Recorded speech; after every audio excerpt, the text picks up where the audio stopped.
Le 21 mars 2023, Vladimir Poutine, en présence de Xi Jinping, a dévoilé officiellement la nature de la guerre avec les États-Unis.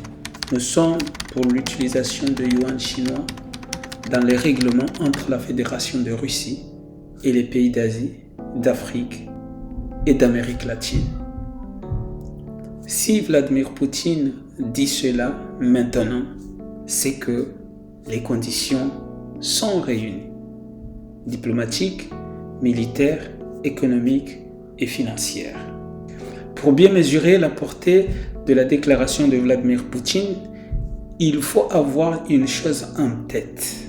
La déclaration officielle de chef d'État n'annonce généralement pas une intention, mais la plupart du temps, elle dévoile un processus déjà commencé et validé. Elles évoquent un fait accompli. Ainsi, si Vladimir Poutine a annoncé la fin de l'hégémonie du dollar, c'est que l'affaire est engagée depuis un certain temps déjà et qu'elle atteint son point critique, celui où l'économie américaine est en grand danger. À tel point que la question a été évoquée récemment sur CNN, l'économiste invité à débattre de la question a simplement dit que la dédollarisation serait une catastrophe pour les États-Unis, le peuple américain, qu'elle conduirait à une hyperinflation aux États-Unis. D'ailleurs, au-delà des explications techniques, la faillite de certaines banques américaines n'est peut-être que l'avant-goût de l'effondrement global de la pyramide de Ponzi. Virtuellement, la Russie a déjà gagné contre les États-Unis et l'OTAN. L'émergence d'un monde multipolaire s'est considérablement accélérée en un an, particulièrement ces dernières semaines, et devient sous nos yeux une réalité. L'effondrement des dollars est en marche et l'on peut prédire une succession de faillites bancaires occidentales ainsi qu'une hyperinflation à court terme. Sur le terrain, la Russie va réintégrer la Nouvelle-Russie à la fédération. De quelle façon? Soit par une offensive militaire rapide, une fois que l'armée ukrainienne sera totalement épuisée, soit à l'occasion des négociations dans lesquelles elle imposera ses conditions. Du côté de l'ancien monde, la chute du dollar va provoquer un effondrement du niveau de vie aux États-Unis, à tel point que l'on peut se demander si l'Union va survivre à ce choc. Et par effet domino, une chute des économies occidentales et européennes. Nous allons assister au démantèlement de l'OTAN et de l'Union européenne et à des phénomènes insurrectionnels par forcément violents, conduisant à des changements de régime. Ça sera l'occasion pour la France de recouvrer sa souveraineté et sa place dans le monde si le nouveau régime en est digne. Régis Chaman. Suite à ce monde multipolaire qui se dessine, le journaliste Abdallah Abdhassan Agua fait une proposition d'un partenariat gagnant-gagnant avec notre partenaire stratégique, la France. Écoutons-le et nous vous souhaitons bonne chance.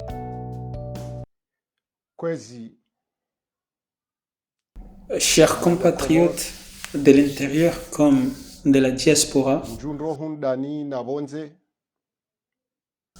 chers corps diplomatiques se trouvant aux Comores,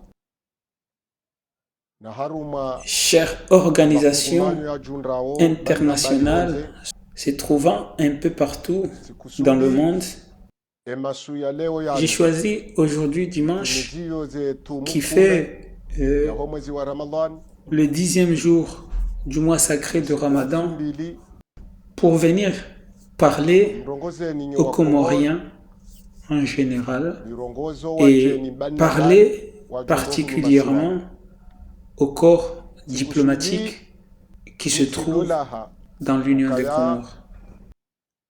J'ai choisi de ne plus vous prévenir quant à cette émission, puisque c'est une émission que je commençais le matin et qui a été interrompue à cause d'un problème technique. J'ai déjà laissé un message pour dire que être suivi par beaucoup du monde, pour moi, n'est pas une obsession. C'est pour ça que je ne vais pas prévenir mes lives. Très chers amis, je suis revenu ce matin sur la question de Kiki et j'ai décidé de ne plus parler de Kiki car cette histoire de Kiki est close depuis hier jusqu'à aujourd'hui. Car l'opposition a décidé de ne plus intégrer Kiki dans leur organisation et de toute organisation de l'opposition qui lutte contre le pouvoir dictatorial et illégitime du régime. Donc pour ma part, je pense que ce n'est pas la peine que je revienne une fois encore sur cette affaire, sauf s'il y a une raison de revenir sur lui. C'est d'ailleurs pour ça que, malgré que l'affaire soit chaude, nous n'avons pas eu froid aux yeux pour en parler.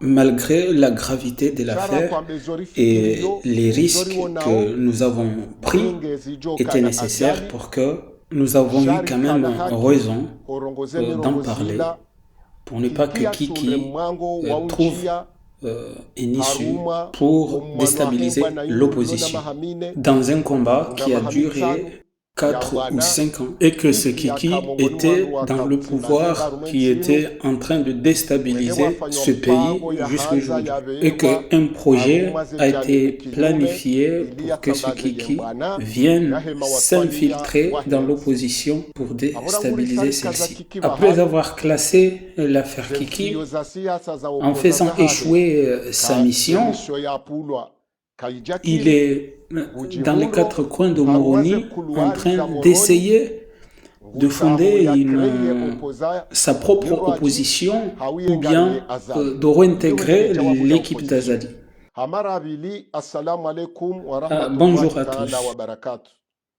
Je viens de finir cette petite mise au point. On peut même parler d'hiver.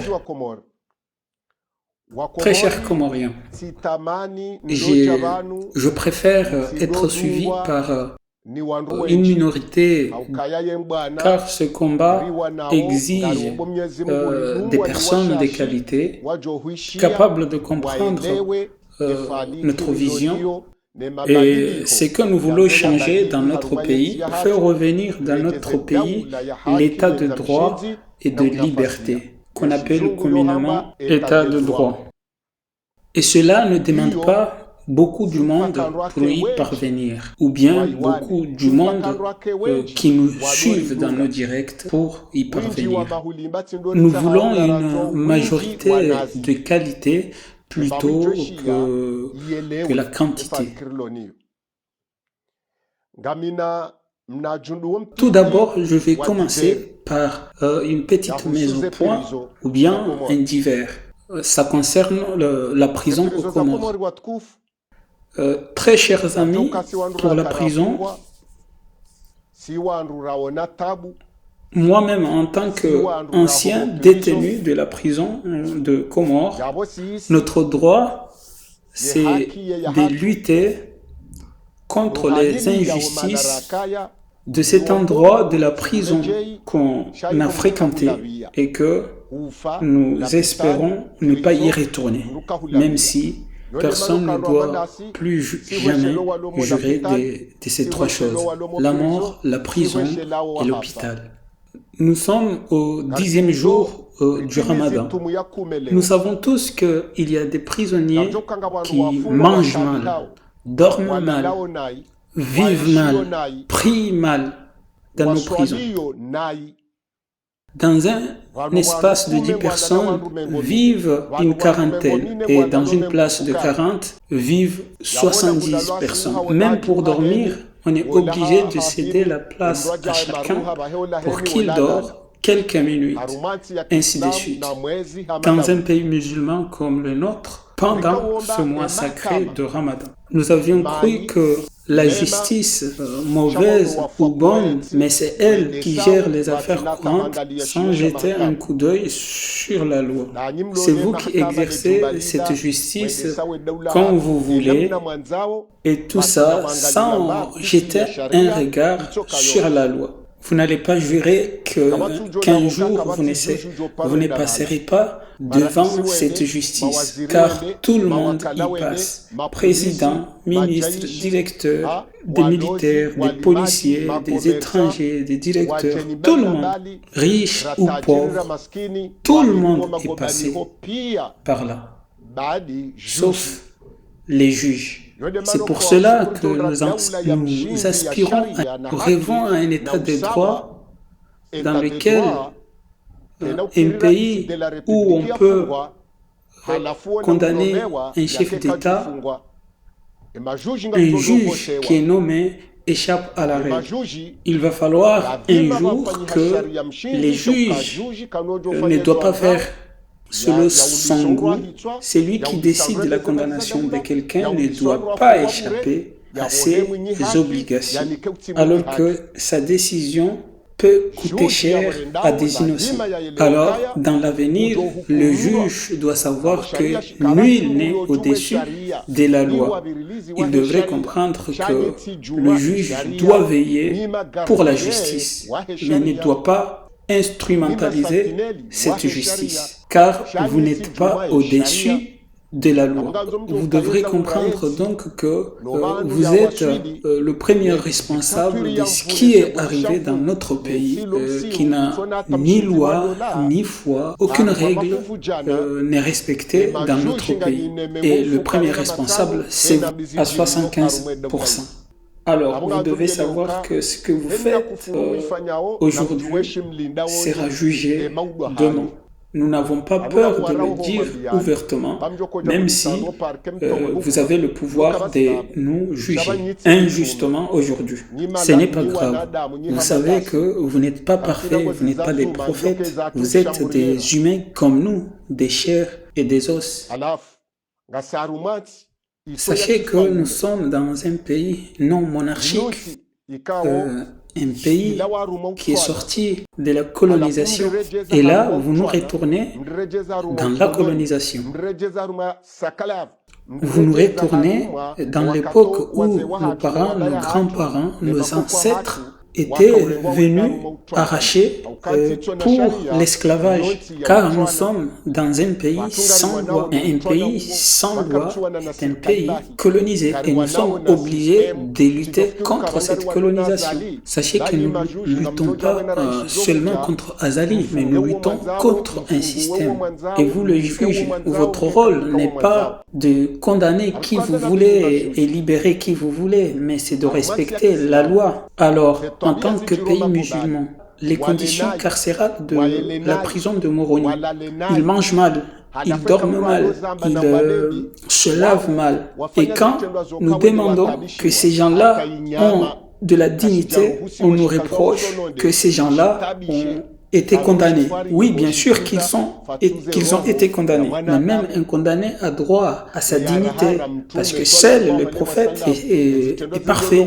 On n'est pas dupe. Tout ce que vous reprochez à ces condamnés, c'est ce que vous faites tous les jours. Que ce soit le gouvernement, les juges, les militaires, les gendarmes, les députés. Tout ce que font les condamnés, vous le faites tous les jours. Tout. Alors, vous devez réfléchir un peu et vous dire que ces prisonniers-là font aussi partie de vos familles. Il y a des enfants, des parents. Certes, il y a des criminels, mais même, c'est leur destin. Si ils ont tué, c'est la volonté de Dieu. Il y a même des violeurs d'enfants, mais c'est aussi la volonté de Dieu. Il y a des voleurs, mais c'est aussi Dieu qui a voulu qu'ils soient voleurs. Il faut faire attention, ce n'est pas Dieu qui les a ordonnés de voler, mais les actions sont destinées à être fait par eux.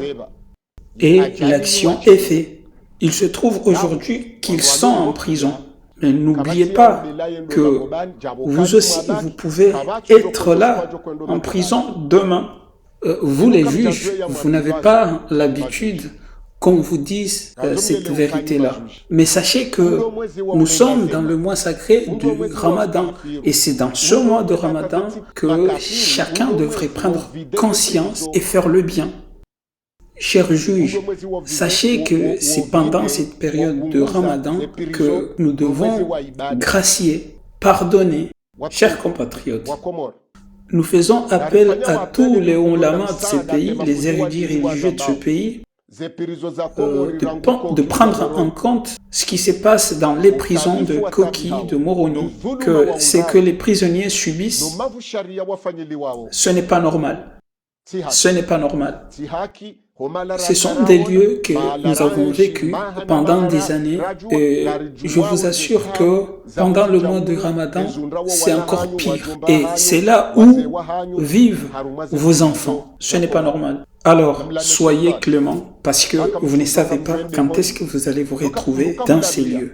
Jai Ahmad Shamfi, Msaidi, Idarous, Sheikhan, Junaid, vous étiez tous, vous avez fréquenté ces lieux. Je ne peux pas tous vous compter. Et qui avaient parmi vous détourné des deniers publics et qui avaient fréquenté ces lieux. Il y a parmi vous qui sont rentrés avant ou après vous, qui sont sortis et d'autres qui sont encore là. Tout ça pourquoi ? Pour vous rappeler qu'à tout moment, vous pouvez y retourner. Ceci est un rappel des conditions carcérales de la prison pendant une période aussi sacrée du mois de Ramadan que même les animaux ne méritent pas ça. N'en parlons pas des êtres humains qui sont tous les nôtres.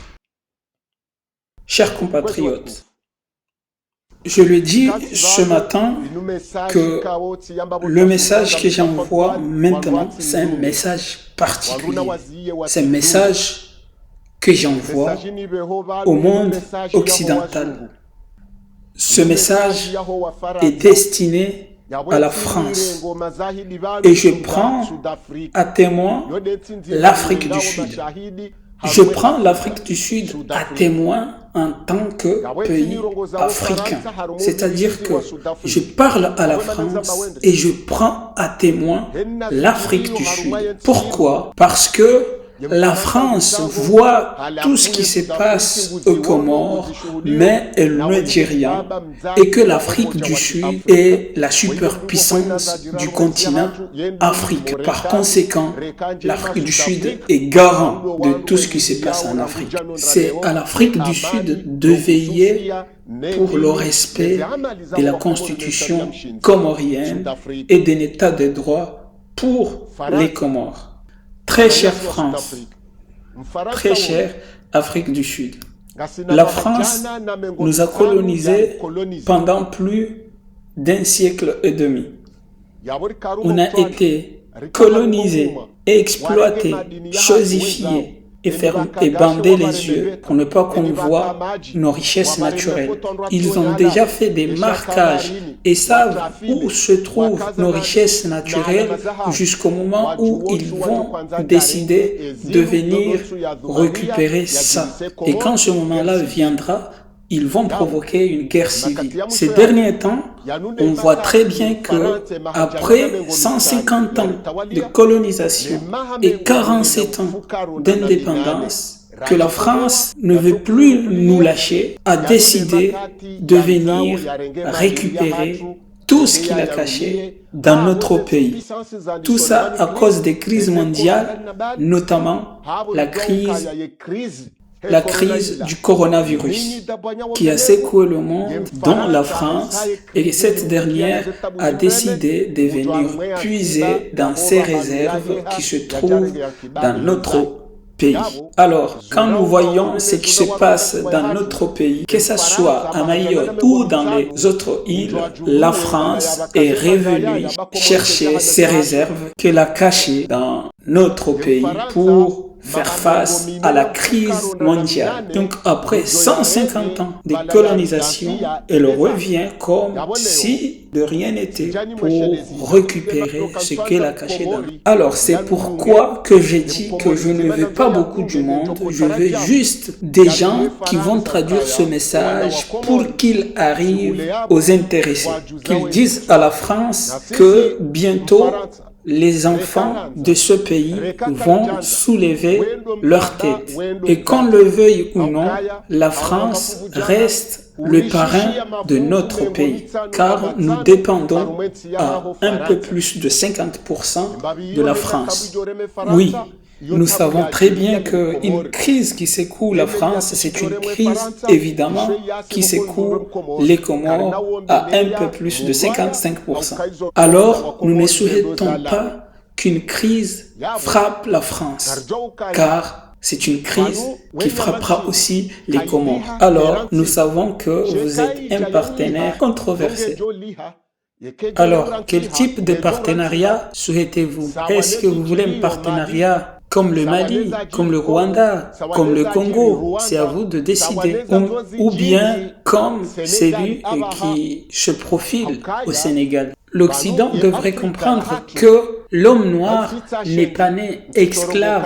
Ce n'est pas parce que nous sommes noirs qu'on doit nous considérer comme des esclaves. C'est à cause de ça que Mandela, Sud-Afrique, a passé plus de 20 ans en prison pour lutter contre tout acte raciste en général et l'apartheid en particulier. C'est d'ailleurs pour ça que l'Afrique du Sud ne doit pas ignorer les problèmes des Comores. C'est à lui de les régler.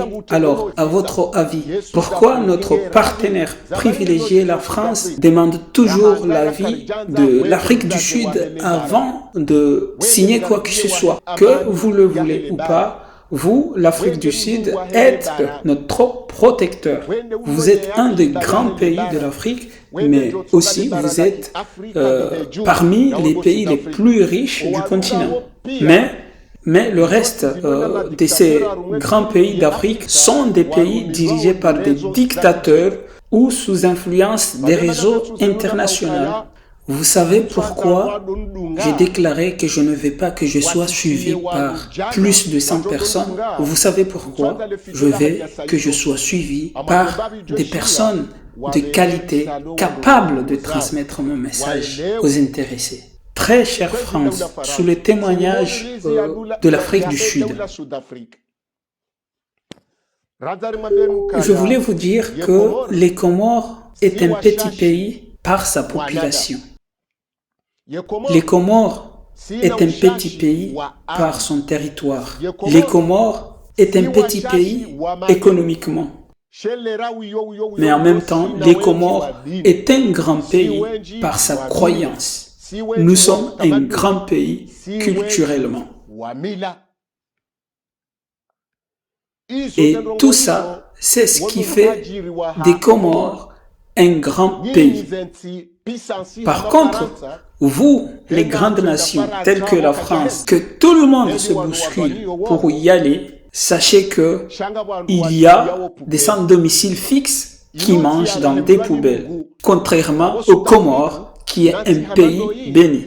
Alors, très chère Afrique du Sud, vous ne devriez pas rester passif à regarder la France avec sa superpuissance et qui instaure une démocratie chez elle, dans l'Union européenne et dans toute l'Europe, et laisser un peu plus de 50 pays africains dans l'anarchie. Et là, très chère Afrique du Sud, vous restez là à regarder un seul pays détruire l'Afrique sous vos yeux. Nous avons compris une chose. Nous avons compris que ce combat doit changer de stratégie. Il ne doit pas rester comme le début quand nous l'avons commencé. Dans cette phase, nous devons aborder ce combat en expliquant ses convictions. Nous devons expliquer à la France, qui est notre partenaire sous le témoignage de l'Afrique du Sud, que cette politique ne nous convient pas. Et cela sans tabou. Je voulais aussi rappeler que la richesse que nous avions dans ce pays, c'était notre religion, notre culture, et surtout la paix. Nous entretenions la solidarité du bon voisinage, à commencer par la nourriture, allant même jusqu'à créer le bon voisinage d'en haut et d'en bas. C'est aux Comores qu'on arrivait à s'entendre avec des gens qui ne sont pas amis. C'est aux Comores qu'on dit bonjour à un inconnu. C'est ainsi que nos relations bilatérales entre la France et les Comores se sont construites. Ce n'est pas que nos parents et nos grands-parents ne savaient pas que la France ne nous aimait pas. Si, nos parents le savaient très bien, mais ils ont compris qu'il y a un ami méchant, qu'il y a un parent qui n'est pas gentil, qu'il y a un ennemi flatteur. Et cela est la sagesse et la philosophie qu'avaient nos parents. Avez-vous oublié que pendant la guerre, le général de Gaulle était venu jusqu'ici chercher un renfort à les combattre aux côtés de la France? Avez-vous oublié qu'il y a eu des enfants comoriens parmi les libérateurs de la France? Alors, nous rappelons à l'Afrique du Sud que les enfants comoriens connaissent très bien leur histoire. La génération de nos parents et grands-parents avait leur objectif, qui est l'indépendance et l'appartenance. Et pourtant, leur niveau scolaire était limité à CE1, CE2, CM2. Même la classe des CM2 n'existe pas aux Comores. Alors, la génération de Bazi, Saïd Hassan, Ali Mdoudiaye, Mouzaouar Abdallah, Abdelmajid Youssouf, Abdallah Halifa et les autres, ils n'avaient même pas le CP, le BP, n'en parlons plus, les doctorats, DA, maîtrise ou autres. Et pourtant, ils se sont bien battus comme des grands intellectuels pour se libérer des chaînes de la colonisation. Et les enfants de ces générations-là, aujourd'hui, ont fait les mêmes études que les enfants d'Afrique du Sud. Ils ont fait les mêmes études que la France. Ils ont fait les mêmes études qu'aux États-Unis. Il n'y a aucune administration dans ce monde qu'on ne peut pas trouver des jeunes Comoriens qui y travaillent, qu'ils soient de Mayotte, d'Anjouan, de Moélie, ou Ngazidjan. Ils y travaillent. Aucun bureau dans ce monde qu'on ne peut pas trouver un jeune Comorien. Même dans la mécanique des avions, pilote de ligne, dans les institutions financières, dans l'industrie automobile, enseignés dans les universités, la finance, des grands professeurs de tous les domaines réservés. Les Comoriens, on en trouve dans vos pays. Mais est-ce que vous savez pourquoi ces enfants comoriens se trouvent dans vos pays? C'est parce que vos pays ont colonisé les Comores et ces jeunes-là avaient besoin de se former. C'est pour ça le Mali et le pays comme lui aujourd'hui se révoltent pour montrer que certes, on est noirs, mais nous sommes intelligents aussi.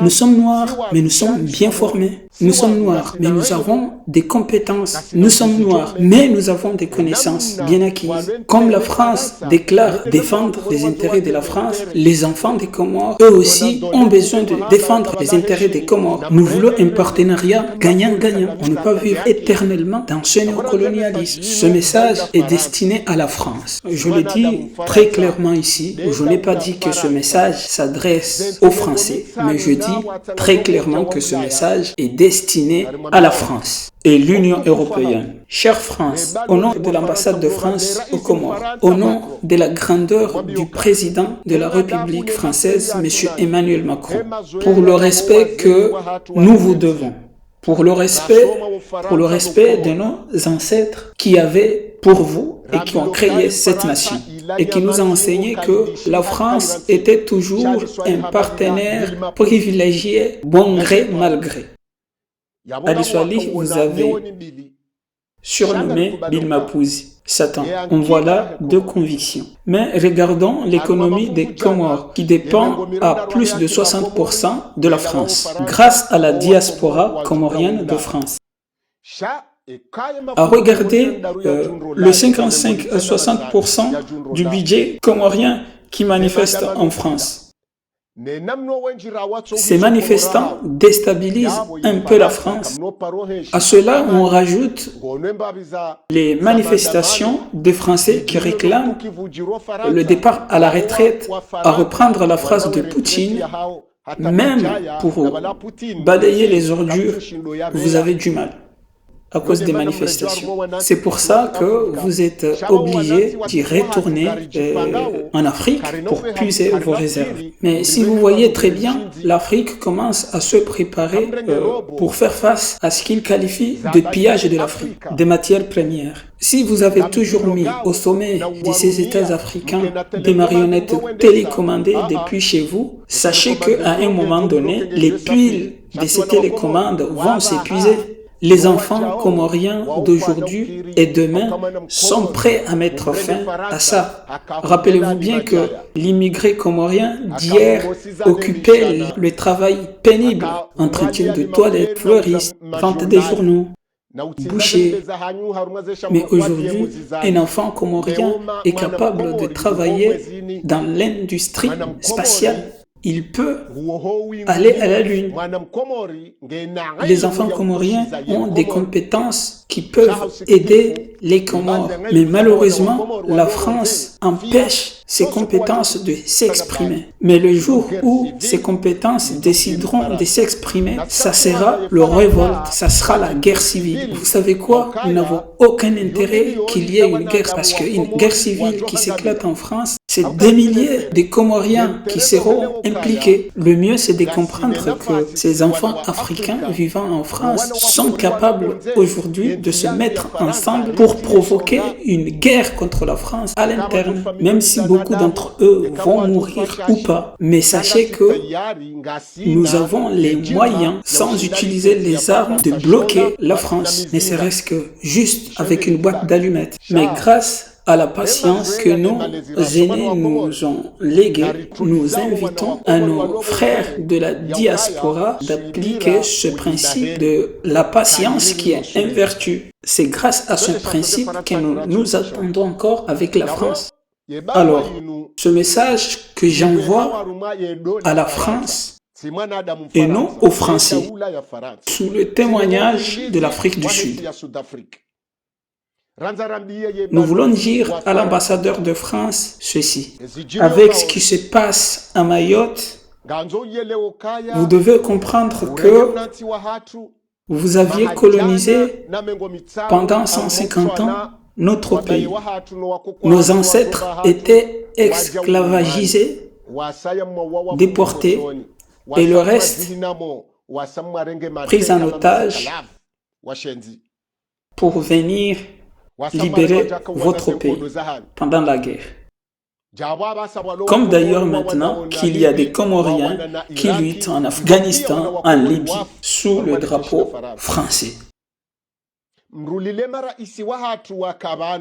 Vous avez assassiné nos présidents. Ceux qui ne sont pas morts par les armes sont empoisonnés. On ne sait pas quoi faire, mais ça nous fait mal. Sachez que ça ne nous fait pas plaisir, mais on n'y perd rien. Nous n'avons pas les moyens de nous venger. Mais vous dire la vérité sur ce qui ne va pas en face est pour nous un acte de vengeance et de bravoure. Le fait de vous le dire en face est pour moi une vengeance. Vous savez, nous avons une forte croyance à Allah, celui que vous appelez communément Dieu. Nous, Comoriens, croyons fort à ce Dieu, même s'il y a des grands érudits comoriens qui se sont convertis au catholicisme et qui n'ont aucun complexe à recevoir le pape. Ils sont devenus même des papes, mais fort heureusement, leurs enfants ont la conscience tranquille. Ils ne manquent pas de leur rappeler le droit chemin à suivre. La loi qui était là, très chère France, sous le témoignage de l'Afrique du Sud et qui régissait le foncier de notre pays, était le matriarcat. Et c'est à l'interprète de vous expliquer ce qu'est le matriarcat. Et j'espère bien que mon discours sera interprété en français, en anglais, en swahili et dans toutes les langues, pour tout le monde, pour vous. Vous savez, chère France, la richesse qui était là dans ce pays, c'est ce matriarcat. Les terrains qui concernent le matriarcat avaient une loi spécifique qui régissait ce foncier. Et ce sont des terrains non saisissables et qui échappent à la vente. En cas de cession, les familles ont le droit de défendre ces terrains et jusqu'à leur mort. C'est dans ça que vous attendez les héros de ce pays. Les Massimo, les Mtsala, les Hamad Batiara, les Hachim, les Tibet, les Msafumu, ces gens-là qui défendaient leur territoire, leur foncier. Et vous voyez, chère France, malgré qu'ils n'ont pas été à l'école, nos parents et nos ancêtres avaient ces compétences intellectuelles, ont pu établir ces lois qui protègent notre patrimoine foncier. Mais qu'est-ce qu'on constate aujourd'hui? Nos enfants, nos frères, nos grands frères, nos parents sont allés faire des longues études, mais quand ils sont revenus, ils ont détruit les principes de base des lois fondamentales de nos parents. Dans ce cas précis, le matriarcat. On vous donne l'exemple de Saddam Hussein qui a été tué à cause d'un problème de frontières et des matières premières, parmi lesquelles le pétrole.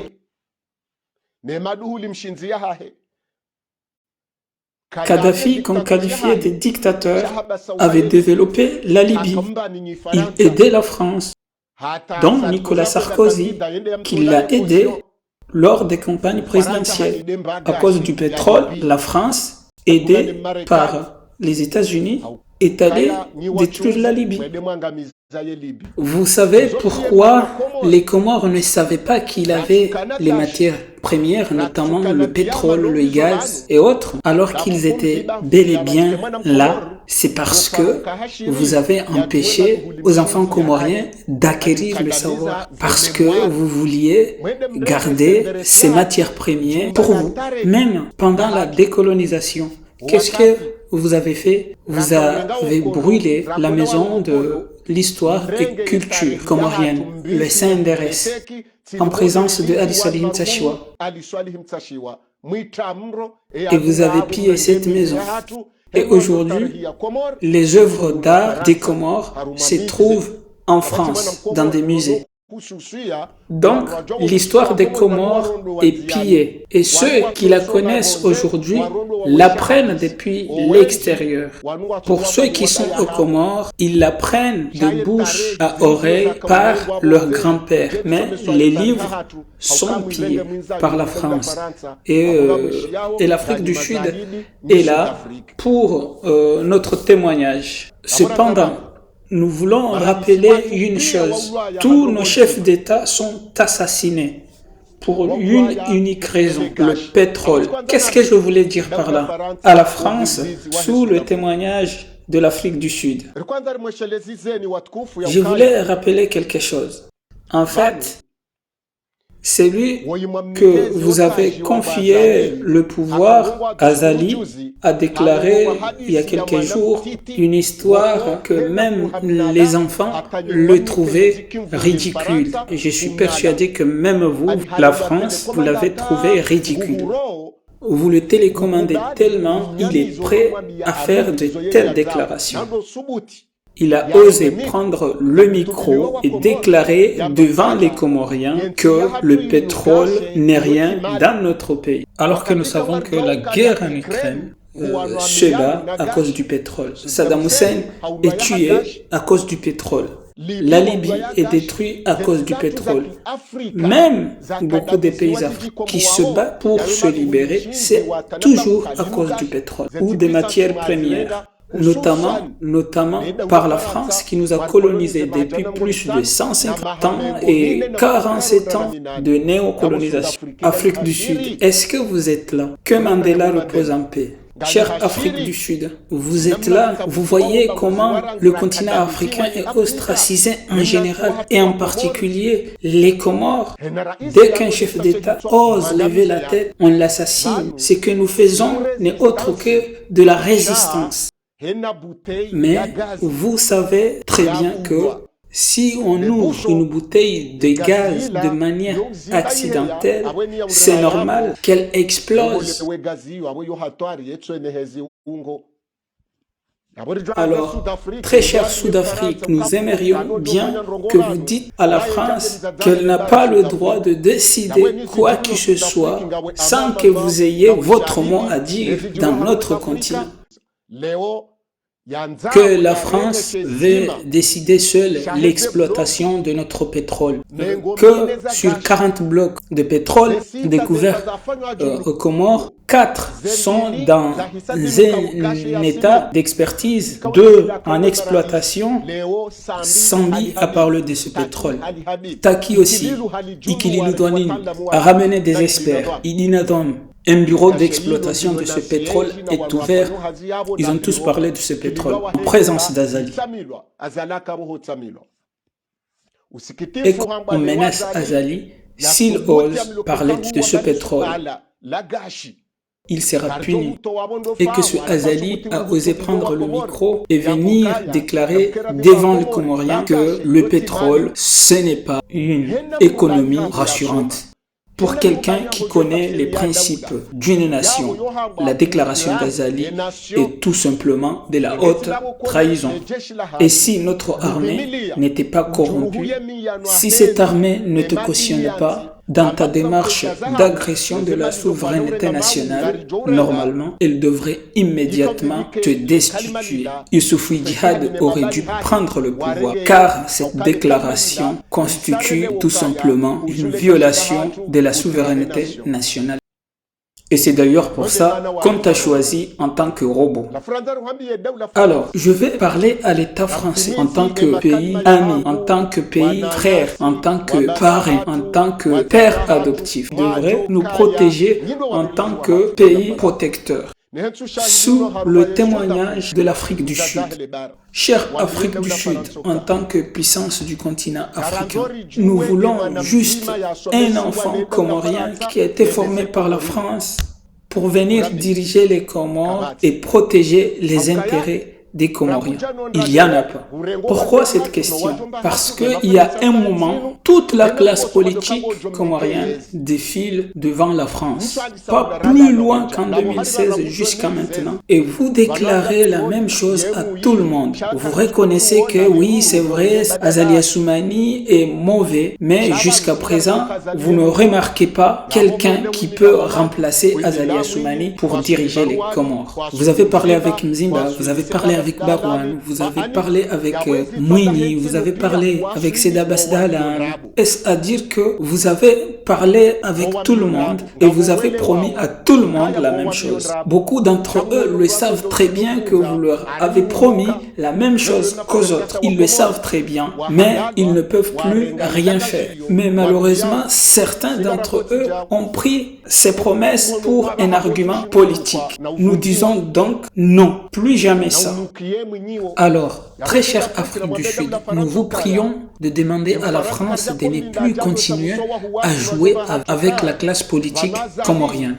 Avec son chantage de genre, Azali ne va pas finir 2024 si l'opposition comorienne se met toute ensemble. Si plus de 50 pays de l'Europe bien structurés, si Marine Le Pen et la gauche, si la France, qui est un pays, un grand pays bien structuré, n'arrive pas à se mettre d'accord pour contrecarrer Emmanuel Macron, malgré les difficultés qui se trouvent, vous pensez que un pays comme les Comores, de quelques 90 mètres, peut le faire?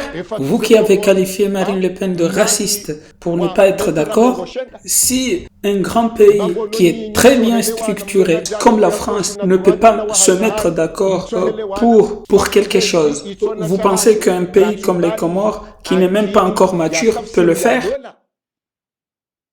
Vous savez très bien que le projet de la classe politique comorienne, c'est avoir des belles bagnoles, entourer de belles femmes, remplir leur compte en banque, avoir de belles maisons, et qu'on le remarque au passage de leur voiture 4x4. Mais la classe politique comorienne ne comprend pas qu'avoir une belle bagnole sans route ne sert à rien. Avoir des belles maisons alors que les enfants ne vont plus à l'école ne sert à rien. Cela, la classe politique comorienne ne comprenne pas. C'est pour cela qu'on a créé tous ces partis politiques et la démocratie, pour que chacun fonde son parti politique avec sa femme. Alors, pourquoi avez-vous créé cette mentalité et que vous voulez qu'en un clin d'œil, on oublie tout ça? Quand on voit qu'avec un couple et 3 enfants, on a du mal à s'entendre. Quand un bœuf et une vache qu'on met ensemble ont du mal à s'entendre, alors imaginez les élites comoriennes qui sont formées en Arabie Saoudite, au Qatar, en Chine, en Russie, en France, en Ukraine, au Canada. Toutes ces idéologies-là se trouvent aujourd'hui aux Comores. Alors dites-moi comment ces idéologies peuvent se mettre d'accord sur un seul point. Chacun d'eux va essayer de privilégier l'idéologie de son pays formateur. Et c'est à votre honneur d'essayer de jouer le rôle de l'arbitre central. Et tout ça sous la bénédiction et le témoignage de notre chère Afrique du Sud. Cette classe politique comorienne, c'est des bidons vides. Ils ne feront que du bruit. Bra, bra, bra, bra. Jusqu'à ce qu'ils se cassent la gueule. Alors, vous êtes le gérant et la garantie des Comores. Par conséquent, vous devrez comprendre que nous n'avons qu'une petite vision. Parmi nous, bien sûr. Pas tous, bien sûr. Parce qu'il ne faut pas confondre aller à l'école et avoir des compétences. À l'école, on ne distribue pas les compétences.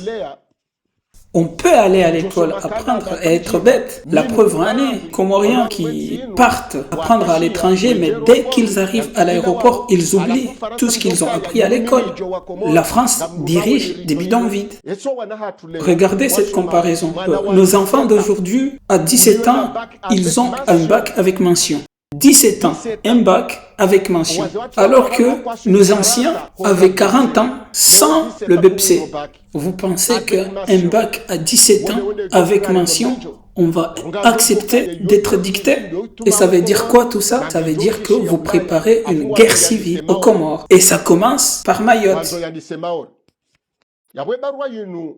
Cependant, chers amis, comme je vous ai dit, je ne vous ai pas prévenu ce live, car ce message est destiné à la France sous le témoignage de l'Afrique du Sud. Chère France, vous n'avez pas à nous renvoyer systématiquement que vous voulez voir le successeur d'Azali avant de le licencier, que vous ne voyez pas la personne qui va succéder à Azali, car si tel est le cas, c'est grave. Si depuis, vous n'avez pas pu former un enfant pour succéder à Azali, vous formez au contraire des gens pour détruire les Comores.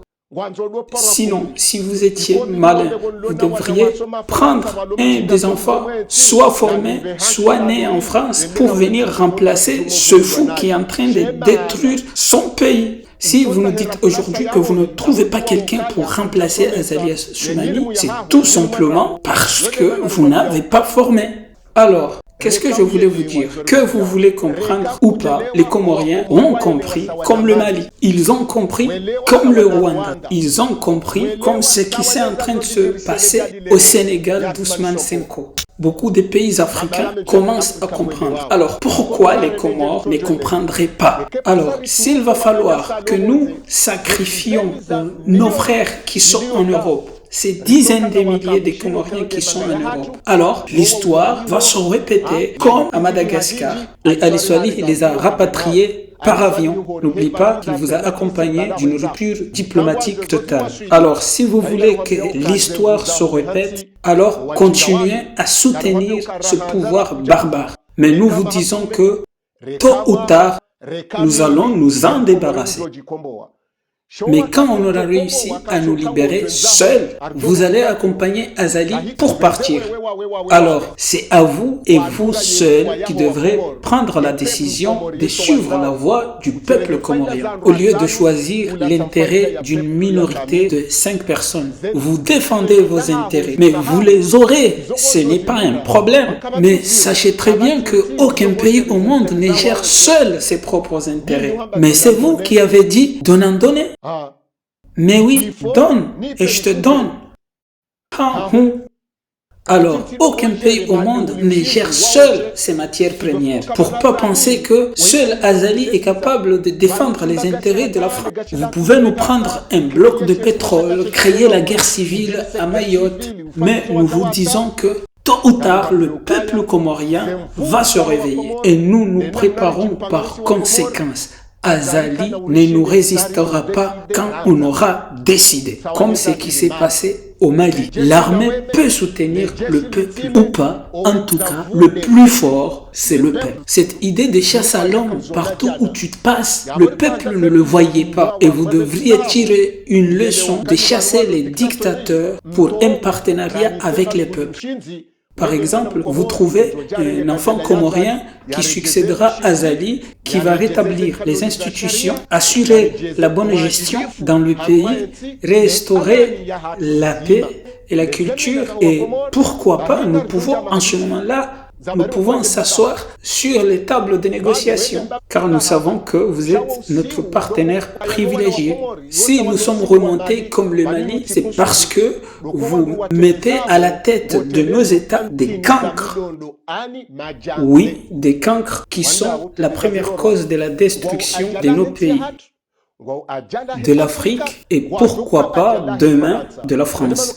Et c'est d'ailleurs pour ça que j'interpelle l'Afrique du Sud en tant que garant de la paix aux Comores. Vous êtes le garant de la paix. Vous êtes le veilleur de la paix aux Comores. Rien ne se passe aux Comores sans que la France ne vous mette au courant, chère Afrique du Sud. Et sachez, les Comores sont conscients de cela. Ce qui se passe dans les autres pays d'Afrique vont se passer ici aussi aux Comores. D'ici peu, dans quelques jours, dans quelques mois, dans quelques années, on ne sait pas. Dans tous les cas, si on libère seul notre pays sans vous, sachez que si Ali Swali vous a laissé partir en rompant diplomatiquement toutes les relations, nous allons rompre même avec la langue française. Chers Comoriens, je vous demande dès maintenant que dès qu'il y a une arrestation parmi nous, il faut hausser le drapeau de la Russie. Nous ne sommes pas obligés d'avoir un partenariat privilégié avec la France. Si la France veut défendre ses intérêts, il en a le droit. Mais nous aussi, nous avons le droit de défendre nos intérêts. Alors, chère Afrique du Sud, dites à la France qui a colonisé notre pays pendant un peu plus de 150 ans, plus 47 ans de néocolonisation. Il n'y a pas une grande différence entre la colonisation et la néocolonisation. Juste, nous avons un président, un parlement, et une armée et une fausse constitution. Mais c'est vous qui dirigez comme une télécommande, sous la complicité des dictateurs africains. Pourquoi vous avez tué Kadhafi? C'est parce qu'il voulait créer une monnaie unique africaine. Il voulait aussi créer les États-Unis d'Afrique. À analyser tout ça, on se demande pourquoi nous vous avons croisé sur notre chemin. Notre partenariat avec la France ressemble à la relation de Taba et le Kunzi. Vous connaissez comment est-elle basée cette relation de Taba et de Kunzi? Je vais vous l'expliquer. Taba et Kunzi sont très bien éloignés, comme la France et les Comores. Quand Taba a besoin de ses intérêts, il manipule Kunzi, il le baratine, caresse, le manipule pour ses propres intérêts. Mais quand Taba a fini par avoir ce qu'il voulait, il jette Kunzi comme un moins que rien. Voilà, c'est ainsi le partenariat entre la France et l'Afrique, ou entre la France et celui qui dirige les 55 pays d'Afrique. C'est ça la relation de Taba et Kunzi. Si vous voulez être Kunzi, vous le pouvez. Mais nous ne voulons pas que nos enfants soient traités comme des Kunzi. Alors, vous connaissez les proches de Kunzi? Les proches de Kunzi sont Tindi, Wani, Banan, Ndrobwe. Ce sont les proches de Kunzi. Vous voyez, Kunzi est trop loin du Taba et pourtant on va le chercher pour venir servir les intérêts du tabac. C'est ainsi que la France manipule les pays africains. Très cher Sud-Afrique. Alors, très chère France, nous vous le disons très haut ce que beaucoup vous le disent trop bas. Vous devez le savoir que cela n'est pas un manque de respect, mais nous sommes dans l'obligation de se dire les choses en face, car l'on nous arrive à la gorge. Alors, Si l'on nous arrive à la gorge et que vous n'arrivez pas à gérer le problème de la retraite, alors que dire de nous que vous avez pris nos matières premières, que vous avez déplacé les frontières, même notre territoire, vous le prenez, alors que toute nation doit être prête à faire la guerre pour défendre son territoire. Et pourtant, nos ancêtres se sont bien battus pour élaborer une constitution qui protège bien le territoire national. Et aujourd'hui, on s'entretue entre villages à cause des services de renseignement des grandes puissances, dont la France est sous le témoignage de l'Afrique du Sud, qui est notre parrain. Un petit pays comme les Comores, dont tout le monde sait qu'une cinquantaine de milliards suffirait à assurer ce pays au moins pendant 300 ans. Nous sommes équivalents à un quartier de Marseille. Je ne dis pas Marseille entier, un quartier de Marseille. Mais vous êtes là à nous écraser jusqu'à l'étouffement.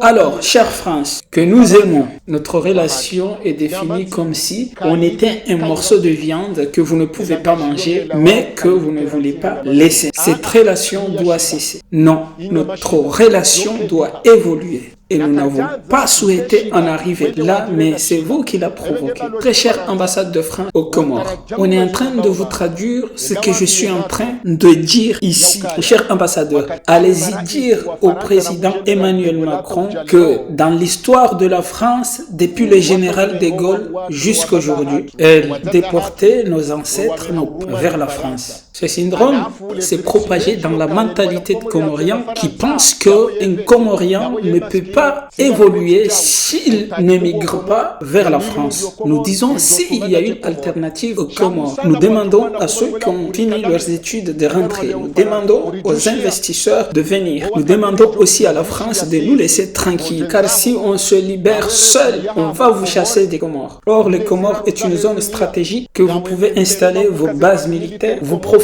de la richesse de nos ressources naturelles sans contrôle. Depuis toujours, vous puisez le sous-sol comorien. Vous cachez nos matières premières que vous n'exploitez pas. Vous tuez nos présidents. Malgré tout ça, nous avons quand même gardé notre calme pour protéger notre partenariat.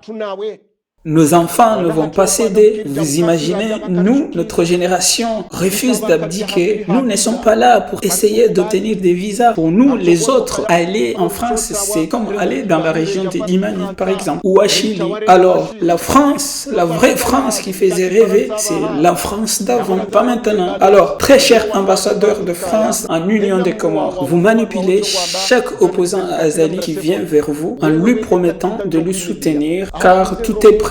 Il reste juste à se mettre d'accord. Et vous faites semblant de poser la question si l'Afrique du Sud est au courant de tout ça. Tout ça, nous savons ce qui se passe. Mais eux qui viennent vers vous, ils veulent le pouvoir. Nous, par contre, nous voulons le développement de notre pays. Nous voulons un pays qui prospère grâce à la richesse et le savoir-faire des enfants de ce pays. Ce n'est pas normal que la jeunesse comorienne périt dans des embarcations en voulant traverser alors qu'il y a de la richesse naturelle aux Comores. Des cadres comoriens bien formés sont obligés de partir travailler à l'étranger à cause de manque de stabilité politique. Et tout ça à cause de vous. Alors, est-ce que vous voulez qu'on libère seul notre pays comme le Mali? Enfin, très chers Comoriens, je vais conclure ainsi. Moi, Abdallah Abdou Hassan, de Abdou Hassan Nojimba de Mohoro Mbadjini, petit-fils de Fatma Mrovili ou Sibo, famille de Bangoini et Mvuzedju, petit-fils d'Emravila Saïdou, famille Gomensini Soudjini, petit-fils de Mominam Limi et arrière-petit-fils de Mominam Limi, Moroni et Milembeni. Je suis arrière-petit-fils de Limi à Yémen, dans les pays arabes de l'Afrique, qui vous déclare ceci. Ce que vous croyez, très chère France, impossible de se produire aux Comores, va se produire. Et ce n'est pas notre souhait. Nous avons dépassé les limites du respect. Vous voulez qu'on vienne nous prosterner devant vous? Ce n'est pas ainsi l'image d'une superpuissance. Quand une superpuissance est chassée par un petit pays, là vous perdez votre superpuissance. Là on va se mesurer à vous. Car on parle des superpuissances superpuissance puisqu'il y a des petits pays. Comme l'Ukraine se bat pour l'Ukraine et comme la Russie se bat pour la Russie et récupérer une partie de l'Ukraine, c'est ainsi que les Comores se battent pour récupérer Mayotte et pour récupérer ses matières premières. C'est fini et c'est bon avec ce que vous avez pris. Ou bien montre-nous une seule usine que vous avez construite aux Comores. Chère France, vous avez lobotomisé nos parents pour des histoires de visa. Allez-y en France. Qu'ils soient fous, bêtes, intelligents ou intellectuels, allez-y. Toute personne qui aidait le pays à avancer, que ce soit les artistes, musiciens, footballeurs, même des sorciers ont eu leur visa. Et quand ils arrivent en France et qu'ils ont vu les feux tricolores, jaunes, bleus, chocolat, ils sont troublés. Ils ont détruit les Comores. Et lui, il a compris que les Comoriens ne vont plus penser à leur pays. Et il est venu s'installer pour toujours. Et nous, le reste, qui ne voulons pas votre visa, qui ne voulons pas venir dans cette France.